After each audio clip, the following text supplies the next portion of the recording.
warahmatullahi wabarakatuh. Ya teman-teman, kita lanjutkan kembali materi kita tematik 6B yang bertema persatuan dalam perbedaan. Subtema bekerja sama mencari tujuan di materi adaptasi hewan.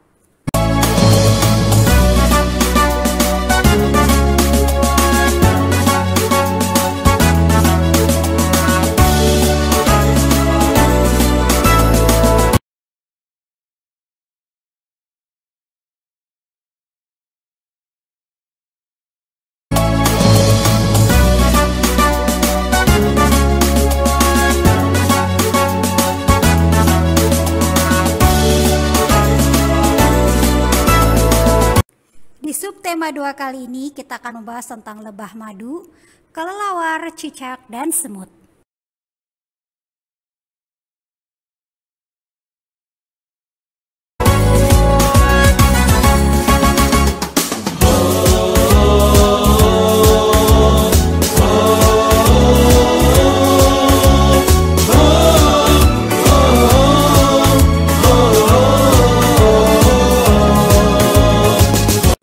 Yang pertama adalah tentang lebah madu. Check it out. Lebah madu hidup berkoloni. Berkoloni itu adalah hidup yang bekerja sama atau berkelompok dengan rata-rata setiap koloni 60-70 ribu lebah dalam satu sarang. Lebah mampu melakukan pekerjaannya secara terencana dan teratur. Satu kolon umumnya terdiri dari 3 kasta, yaitu ratu lebah, lebah jantan atau pejantan, dan lebah pekerja. Ratu lebah. Ratu lebah mempunyai tubuh yang lebih besar dan berat 2,8 kali berat lebah pekerja. Setiap koloni lebah hanya ada satu ratu lebah. Teman-teman bisa lihat ya, contohnya queen, ratu lebah yang paling tengah. Ciri-ciri ratu lebah. Jika di dalam satu koloni ada 2 ratu lebah, maka keduanya saling membunuh teman-teman untuk mendapatkan kedudukan sebagai ratu lebah. Tugas ratu lebah. Yang pertama, memimpin dan menjaga keharmonisan lebah dalam satu koloni. Semua lebah akan sangat menaati ratu lebah. Kemanapun ratu lebah pergi, maka koloni lebah akan mengikutinya. Tugas ratu lebah lainnya adalah meneruskan kelangsungan hidup koloni lebah dengan cara bertelur sepanjang hidupnya. Ratu lebah sanggup bertelur 1.500 sampai 200 butir telur setiap harinya. Ciri lebah jantan, yaitu fisik yang lebih kecil dari ratu lebah, tetapi lebih besar dari lebah pekerja. Matanya yang besar terdiri dari mata faset yang lebih banyak daripada mata faset pada mata lebah pekerja atau ratu lebah. Ciri lebah jantan. Yang pertama, tidak mempunyai pipa penghisap madu dan kantong polen di kakinya, karena tidak bertugas mengumpulkan madu. Tugas lebah jantan yaitu membersihkan sarang, menjaga sarang, dan fungsi lainnya, sedangkan tugas utamanya lebah jantan adalah mengawini ratu betina. Lebah pekerja. Lebah pekerja atau lebah betina, dia mengerjakan seluruh tugas dalam sarang. Tugas utamanya yaitu mengumpulkan madu dan polen atau sari bunga sebagai sumber makanannya sepanjang hidupnya. Lebah pekerja atau lebah betina ini ukuran tubuhnya lebih kecil daripada ratu lebah dan lebah jantan. Bentuk tubuhnya itu ramping teman-teman, warna hitam kecoklatan. Ekornya mempunyai sengat yang lurus dan berduri. Nah, ini teman-teman bisa lihat di sebelah kiri gambar lebah pekerja atau lebah betina. Lebah pekerja mempunyai tanggung jawab pekerjaan yang berbeda-beda sesuai dengan umur lebah pekerja tersebut. Setelah keluar dari kepompong, lebah pekerja langsung mempunyai tanggung jawab, yaitu untuk membersihkan sarang-sarang lebah dari kotoran lebah. Lebah pekerja ketika berumur 3-10 hari, maka lebah pekerja menghasilkan royal jelly teman-teman. Nah, yang sangat dibutuhkan oleh larva lebah dan ratu lebah. Ciri kelelawar yang ketiga yaitu memiliki sistem ekolokasi, yaitu sistem penggunaan pantulan bunyi atau eko untuk mendeteksi posisi atau keberadaan suatu objek atau makanan, pepohonan, atau dinding gua. Dengan demikian kelelawar dapat mengenali makanan atau jalur yang hendak dilewatinya teman-teman di kegelapan malam tanpa kesulitan ketika mencari makan pada malam hari.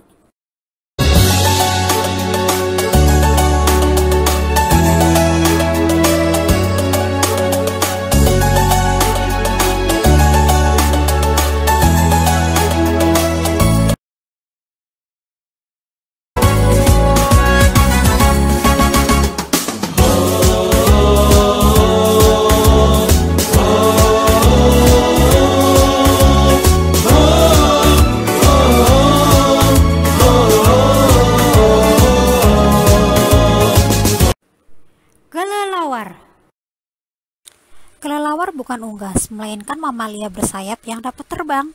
Kelelawar dikenal sebagai nokturnal, yaitu karena aktif mencari makan pada malam hari dan istirahat tidur pada siang hari.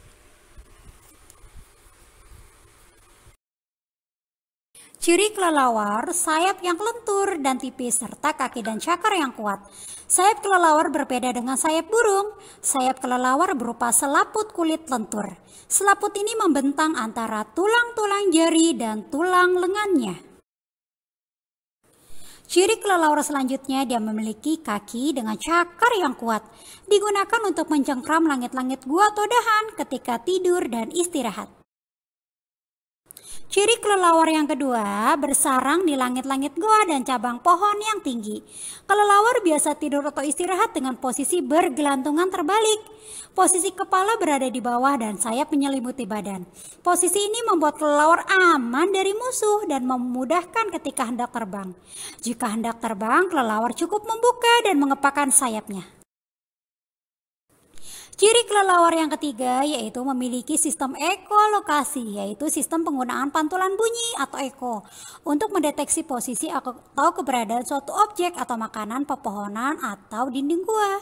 Dengan demikian kelelawar dapat mengenali makanan atau jalur yang hendak dilewatinya teman-teman di kegelapan malam tanpa kesulitan ketika mencari makan pada malam hari. Sistem ekolokasi kelelawar. Pada saat terbang, kelelawar akan mengeluarkan bunyi atau frekuensi tinggi melalui mulut atau hidungnya. Jika bunyi tersebut mengenai suatu objek, maka pantulan bunyi tersebut terdengar jelas oleh telinga kelelawar. Kelelawar memiliki telinga berukuran lebar dan sangat peka terhadap getaran bunyi. Dalam hal ini, kelelawar menggunakan pantulan bunyi sebagai sistem radarnya.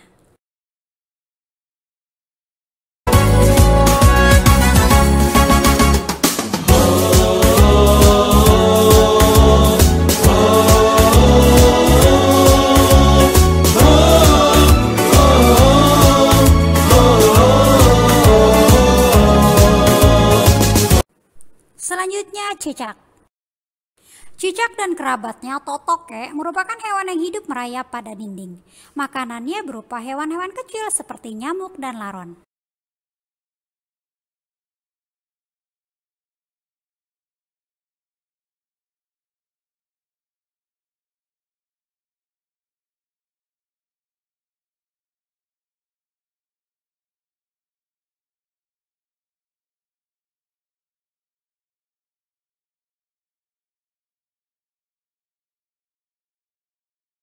Ciri khusus cicak. Yang pertama, cicak dapat merayap ke dinding karena memiliki struktur kaki khusus. Pada telapak kaki cicak terdapat guratan-guratan yang dilapisi oleh bulu-bulu halus lengket. Struktur kaki yang demikian berfungsi sebagai alat perekat ketika merayap. Itulah sebabnya cicak tidak terjatuh ketika merayap di dinding. Ciri khusus cicak yang kedua, memiliki lidah berlendir yang lengket, berfungsi untuk menangkap mangsa. Ciri khusus penguin.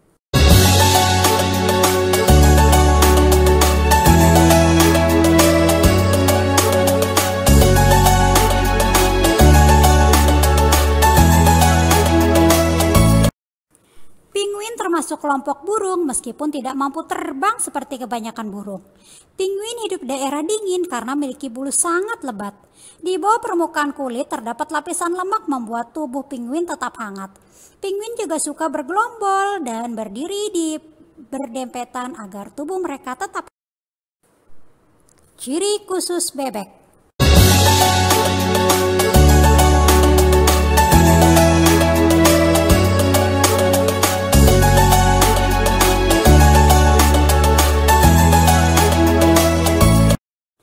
Ciri khusus bebek yang pertama, memiliki bulu yang tersusun rapat dan berlapisan lemak. Berkat lapisan lemak tersebut, bulu bebek akan tetap kering meskipun bebek mengapung dan menyelam ke dalam air. Lapisan minyak berasal dari kelenjar yang ada di bagian ekor bebek.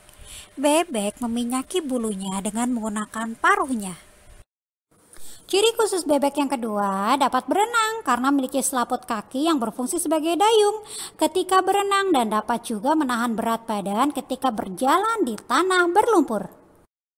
Ciri khusus bebek yang ketiga, dia dapat menutup telinganya ketika menyelam ke dalam air sehingga telinganya tidak kemasukan air. Ciri khusus bebek yang keempat, bebek memiliki paruh berbentuk sudu yang berfungsi sebagai alat penyaring makanan ketika bebek mencari makanan di daerah berlumpur. Ciri khusus unta.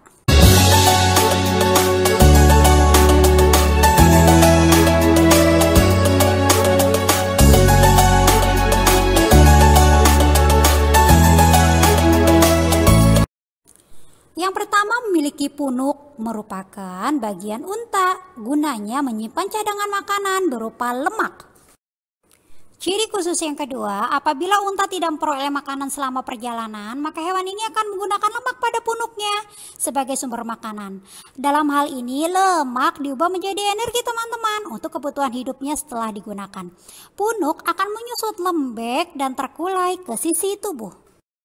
Ciri khusus selanjutnya adalah bulu mata yang panjang dan hidung yang dapat menutup.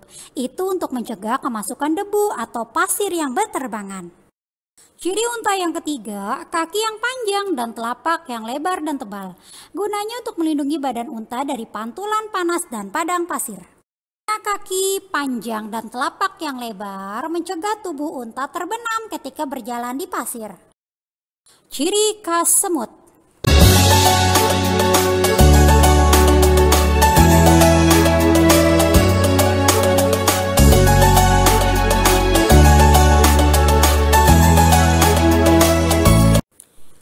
Semut adalah serangga, anggota suku Formicidae, bangsa Hymenoptera. Semut sebagian besar hidup di kawasan tropis. Dikenal sebagai serangga sosial, dengan koloni dan sarang-sarang yang teratur beranggotakan ribuan semut per koloni. Anggota koloni terbagi menjadi semut pekerja, semut pejantan, dan ratu semut. Ketika mereka dihadapkan pada rintangan yang berupa air, maka semut-semut muda, khususnya yang jantan dan memiliki badan yang kuat, akan membangun suatu jembatan teman-teman dengan cara mengaitkan kaki mereka masing-masing. Semut selalu bekerja sama dengan menemukan makanan dan membawa potongan makanan itu ke dalam sarang untuk cadangan mereka. Semut hidup atas dasar kerjasama di antara sesama anggota kelompok. Semut berkembang biak dengan cara bertelur. Telur yang sudah dibuahi akan menetas, menghasilkan semut jantan dan betina. Seekor semut pekerja yang baru memasuki masa dewasa menghabiskan beberapa hari pertama mereka untuk merawat ratu semut dan semut muda. Kehidupan semut mengalami metamorfosis sempurna, yaitu melewati tahapan larva dan pulpa sebelum mereka menjadi dewasa. Tugas semut pekerja semakin meningkat teman-teman, yaitu menggali, mencari makan, melakukan pekerjaan di sarang, dan mempertahankan sarang. Semut pekerja hebatnya teman-teman mampu bertahan hidup selama 45-60 hari, sedangkan ratu semut dapat hidup bertahan hingga 20 tahun. Apabila ratu semut mati, koloni semut hanya bisa bertahan beberapa bulan. Meskipun tubuhnya kecil, semut termasuk hewan terkuat di dunia. Semut jantan mampu menopang berat 50 kali dari berat badannya. Berikut ini ciri khas semut. Mampu mengeluarkan dan melakukan bau khusus tanda bahaya. Jika berpapasan atau bertemu dengan sesama, saling bersentuhan. Dan semut mempunyai antena yang berfungsi untuk membau, menyentuh, serta merasakan getaran di sekitar mereka. Sekian teman-teman, mohon dipelajari. Terima kasih, mohon maaf apabila ada yang salah. Wassalamualaikum warahmatullahi wabarakatuh.